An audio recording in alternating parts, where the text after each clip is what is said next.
पुकारो हुसैन, दिल से पुकारो Hussain.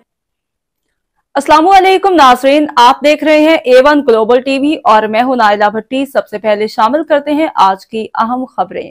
Bureau chief Maryam Khan की रिपोर्ट के मुताबिक सिंध के मारूफ समाजी रहनुमा हमजा खालिद अराई पर मीरपुर खास शुगर मिल की हदूद में शरपसंद हनीफ बेलदार की जानिब से हमले की कोशिश और बदमाशी और धमकियां। समाजी रहनुमा हमजा खालिद अराई के आला पुलिस अफसरान IG सिंध गुलाम नबी मेमन और SSP मीरपुर खास कैप्टन असद चौधरी से शरपसंद हनीफ बेलदार के खिलाफ कार्रवाई करते हुए इंसाफ फराहम करने की अपील।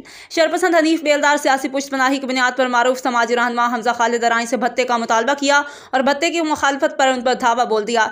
मारूफ समाजी रहनुमा हमजा खालिद अराई ने मीरपुर खास तालुका थाना में तहफ़्फ़ुज़ और शरपसंद हनीफ अराई के खिलाफ दरख्वास्त देने गए तो SHO की गैर मौजूदगी में मुंशी और अहलकार ने दरख्वास्त लेने से इनकार कर दिया। सुलह पर दबाव डालते रहे। मजीद इस मौका पर मारूफ समाजी रहनुमा हमजा खालिद अराई का मीडिया से गुफ्तगू में कहना था कि शरपसंद हनीफ बेलदार जो कि हुकूमती मुलाजिम है मुझसे भत्ते का मुतालबा किया और इनकार पर मुझ पर धावा बोल दिया, कातलाना हमले की धमकियां दी। मुझे इदारों पर भरोसा है।